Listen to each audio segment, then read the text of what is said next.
From Washington, the McLaughlin Group, the American original. For over 3 decades, the sharpest minds, best sources, hardest talk.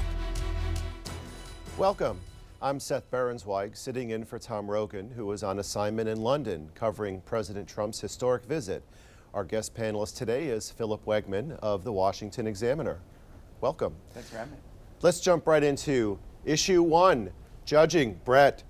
Tonight, it is my honor and privilege to announce that I will nominate Judge Brett Kavanaugh to the United States Supreme Court. President Trump this week nominated D.C. Circuit Court of Appeals Judge Brett Kavanaugh to the U.S. Supreme Court. Kavanaugh, age 53, previously served in the George W. Bush administration and was involved in drafting the Starr Report, which recommended President Clinton's impeachment. Known for his skeptical eye towards overbroad interpretations of administrative law and his deference to national security-related executive action, Kavanaugh is otherwise well regarded for his legal credentials. Still, Democrats are gearing up to oppose Kavanaugh in fear that he may be the swing vote that overturns abortion-related case law under Roe v. Wade. Pat, does Kavanaugh deserve confirmation? Sure he does. I mean, the rollout was beautiful with Kavanaugh. He's better equipped, intellectually experienced every other way than almost any other Supreme Court justice.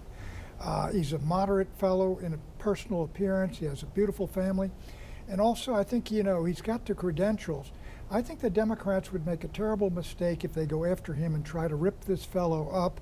They'd be far better off running against Trump in the fall election than Brett Kavanaugh. What Kavanaugh means, though, and I think he's going to be elevated, what he means is it's not a rollback of the revolution in the last 50 years, but it is a halt to that revolution.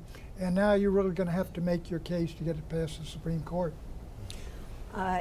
I think Brett Kavanaugh is supremely qualified technically, but he's a Republican operative in judicial robes. Pat, if you had gone to law school, you could be Brett Kavanaugh. Smart, Catholic trained, good looking, moralistic, nice family, sure.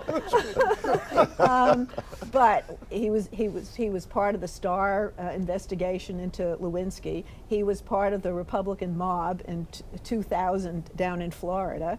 He fought against the extradition of Elian Gonzalez, and he's taken very ideological positions. The Democrats have to fight him. I don't think they can win, but they've got to make the fight to show that they have some energy going into the fall elections. Clarence, where are we on the next step?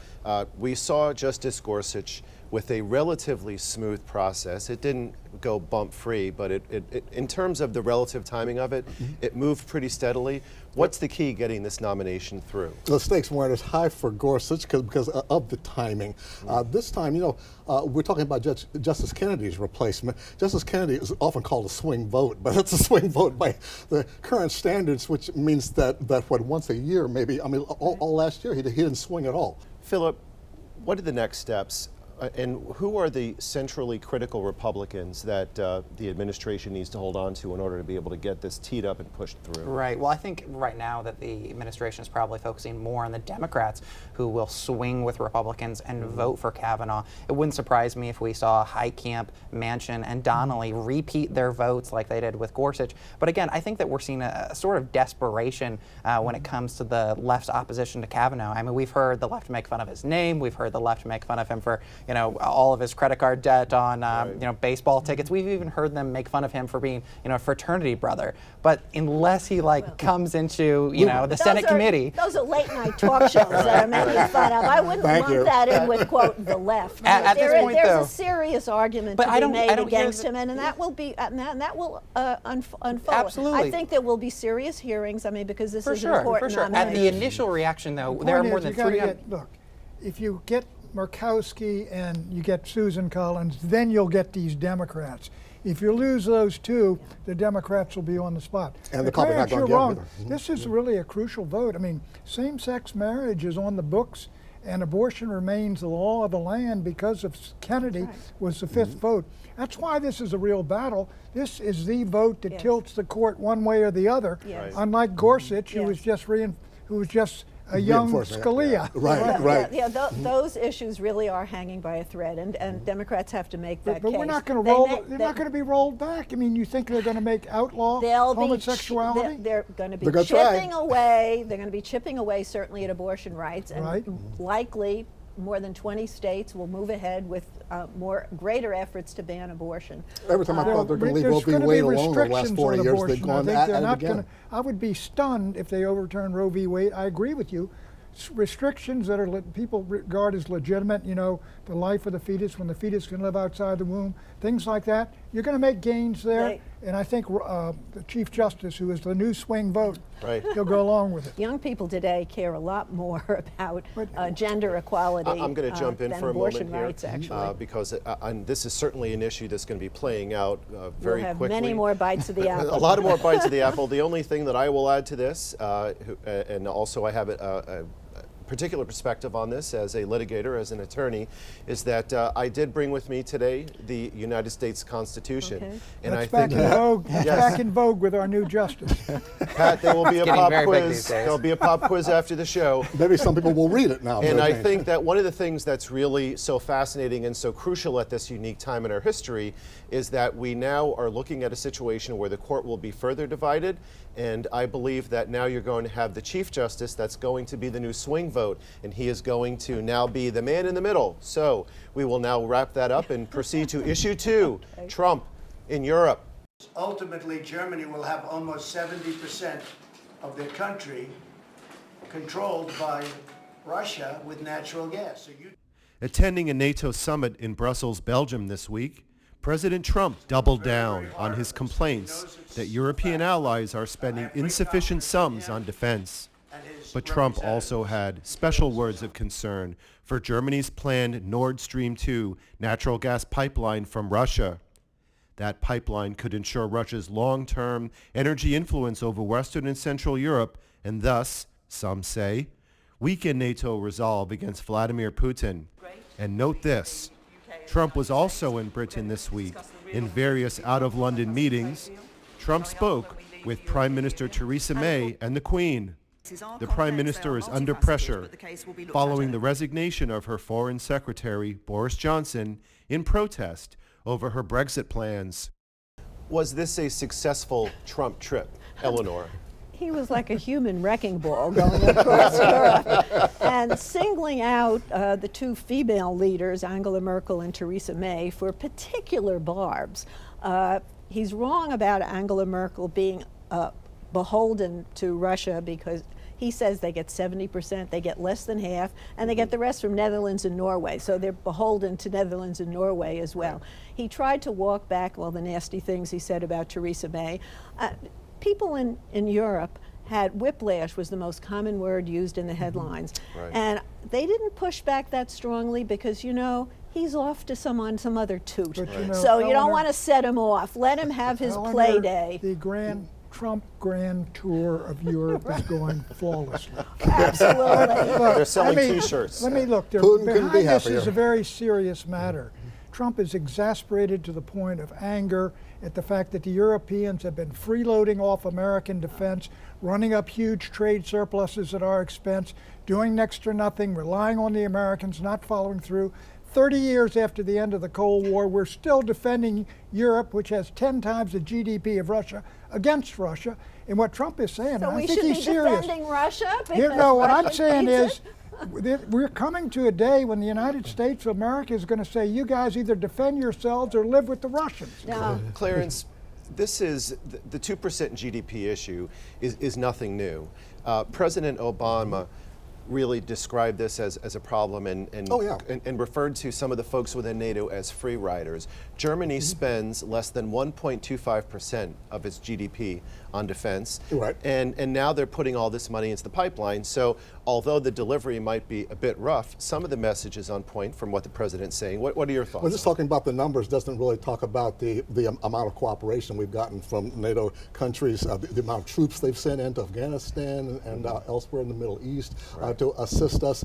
And Germany's got some other domestic financial issues to deal with as well that get in the way of their raising their output to that full 2% at this point. But all of this could be settled quietly, and not in the wrecking ball fashion Right. of Donald Trump coming in without any advance warning at all. Let's get Philip in here. Philip, does the message get lost in the tone? In other words, there are a lot of important points, and really there is an argument to be made by some that NATO could be stronger as a result of this controversial meeting because there's more pressure, and he's not the first president to put the pressure on the 2% point.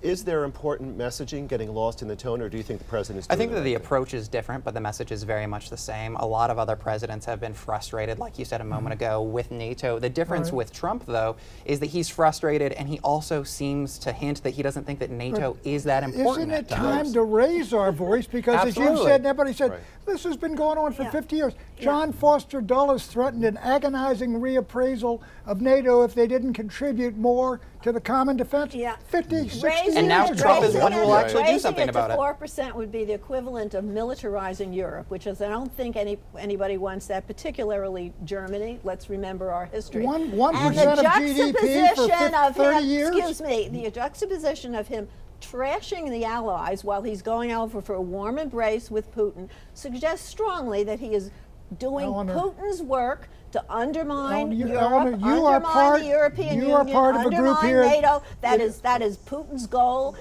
and Trump has and bought your into goal, it. and the goal of all the liberals in this city and the interventionists is a second Cold War that we don't No. want. Oh, hasn't that changed I- in the last I'm not a liberal Isn't it? interventionist, and I'm not looking for a Clarence, second Cold War. Yeah, you can't tell which side to be on without a program anymore. Right, But the yeah. fact is, what does Putin want, and why is Donald Trump so eager to have great relations with Putin? He says, well, wouldn't it be nice? That's called the Beach Boy policy. Wouldn't it be nice? But what do we need from Russia? But You know, don't you he think you allows want out the better table. relations with Russia and the Soviet Union in the Cold War? Right. Good heavens, Reagan it's was not- it's not a- relations with An historic Russia. event happened this week with Mueller's revelation tracing back all the intervention in our presidential election to the Russian military and to Putin himself. That is cyber warfare, and you're just excusing it? Quick question. Sorry, short on time. Philip, because of the new indictments from Mueller's office that just happened the end of the week, yes or no, should the president continue on the Monday meeting with Vladimir Putin? Trump absolutely needs to. That's a yes. He needs to show that he's taking seriously the witches that we actually found. It's not a witch hunt anymore. It's real. All right. Well, we must move forward and we must press on. When we come back, FBI agent grilled on the Hill and dramatic rescue in Thailand. And don't forget to follow us on Twitter at McLaughlin Group. We'll be right back.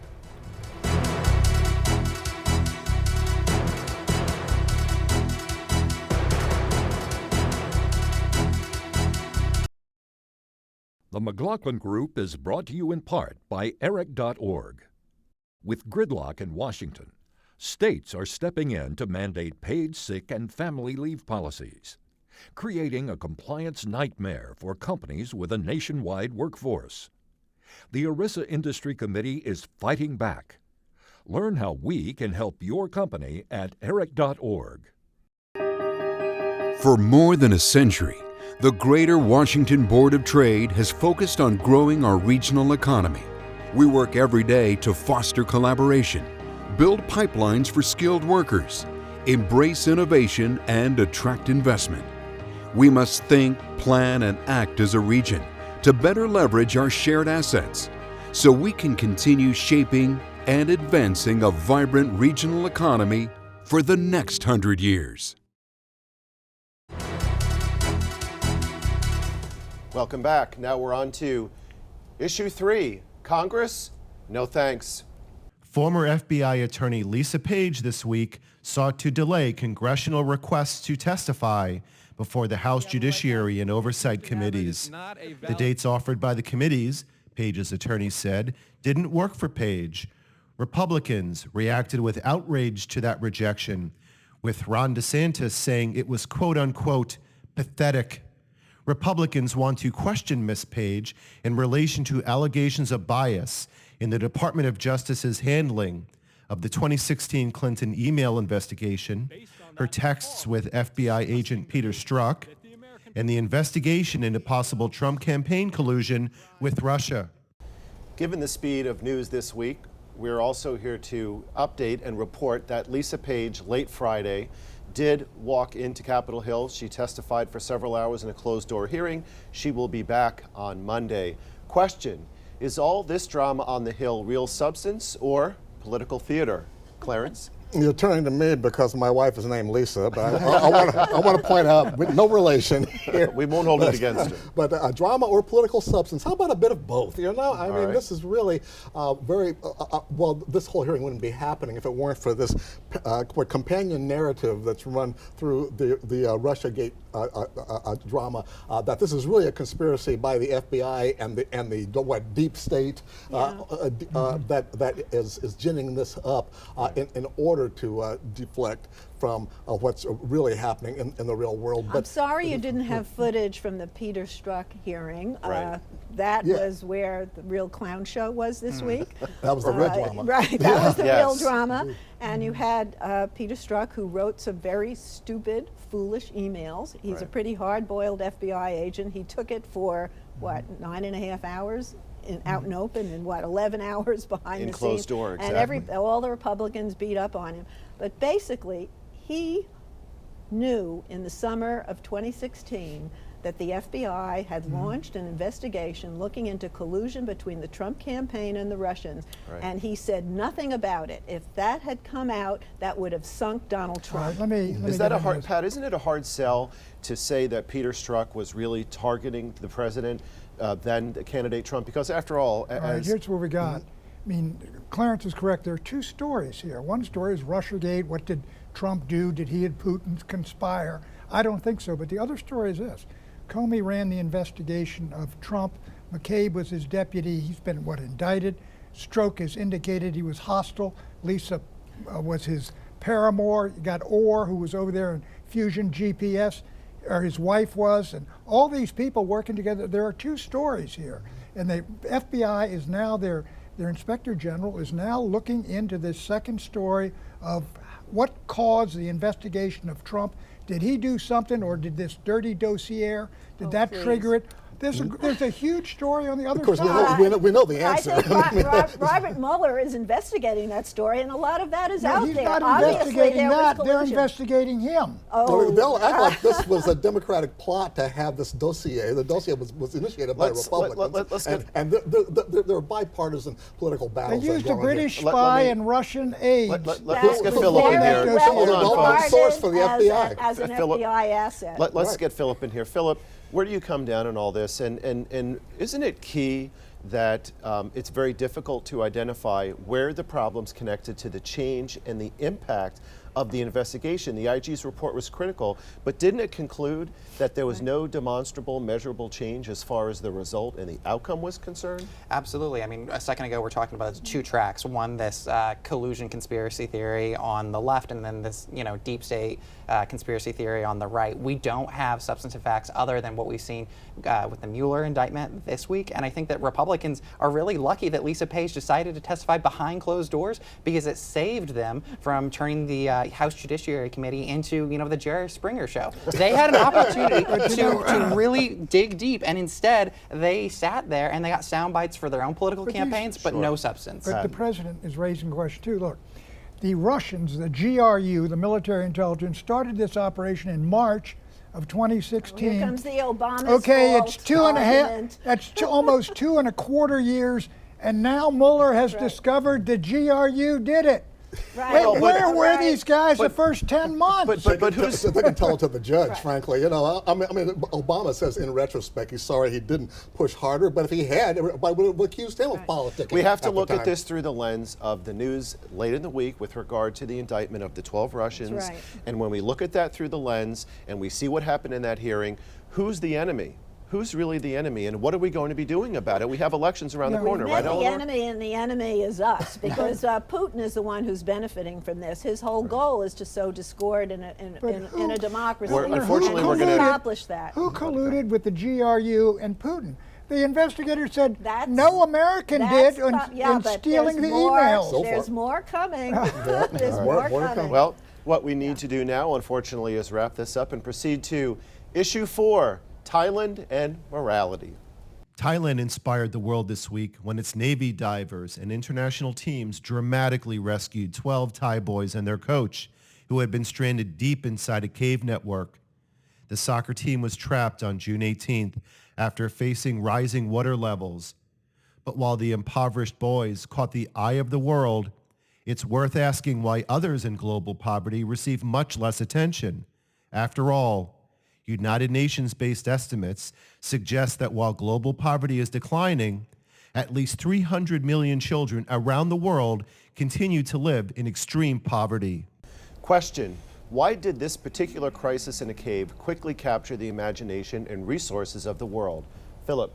I think it showed extraordinary heroism. That's why this captured imagination, because you had those Thai Navy SEALs who were willing to make the ultimate sacrifice. One actually ended up dying in the rescue operation, and they did a heroic act, which is downright miraculous. They got those boys out of the cave.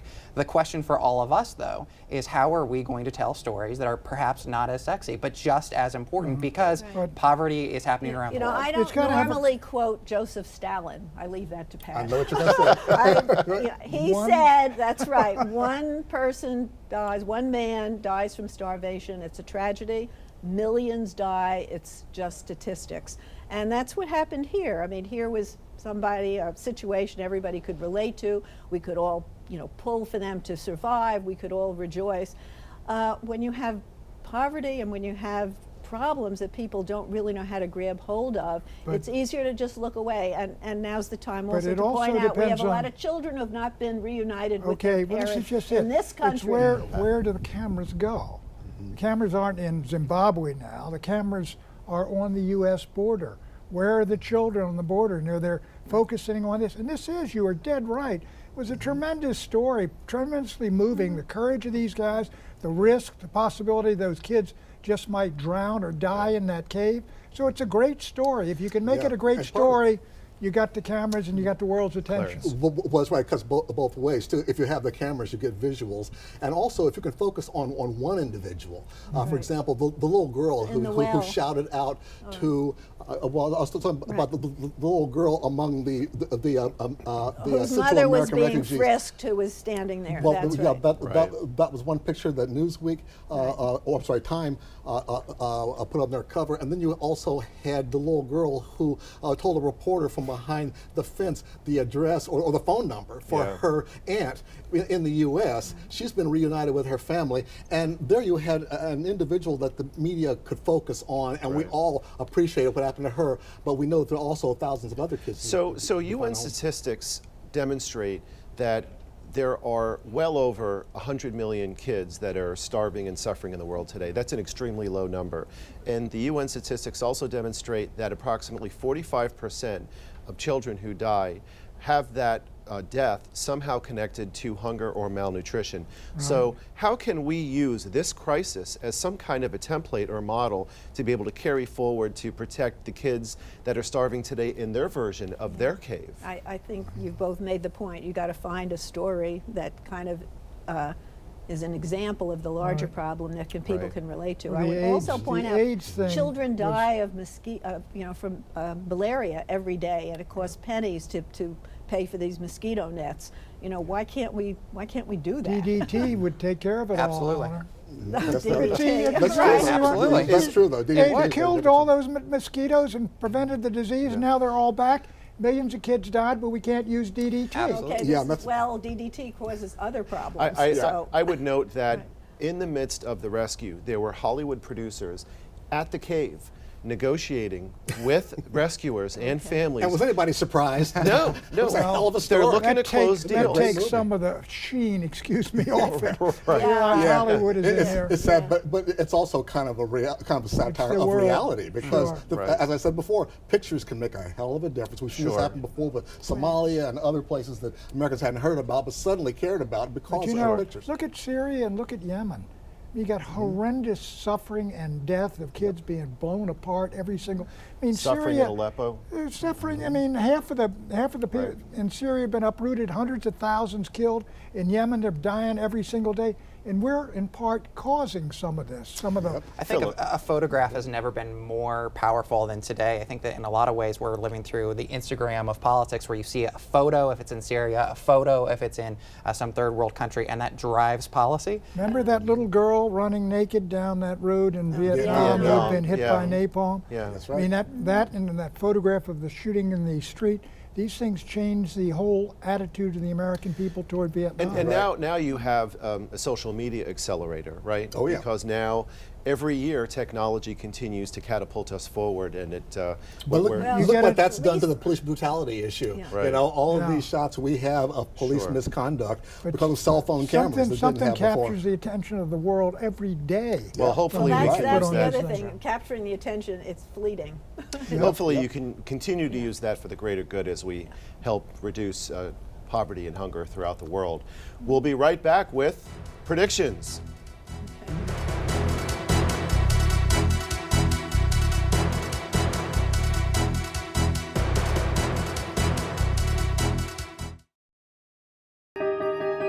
For more than a century, the Greater Washington Board of Trade has focused on growing our regional economy. We work every day to foster collaboration, build pipelines for skilled workers, embrace innovation, and attract investment.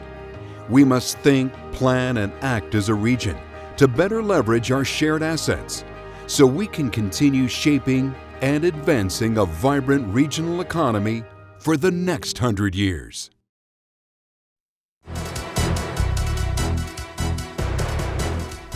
Predictions, Pat. A Bibi, Trump, Putin deal is in the works at Helsinki. The Russians will move the Iranians off the Golan Heights or back from the Golan Heights, and Bibi in exchange will work on the lifting of sanctions on Mr. Putin.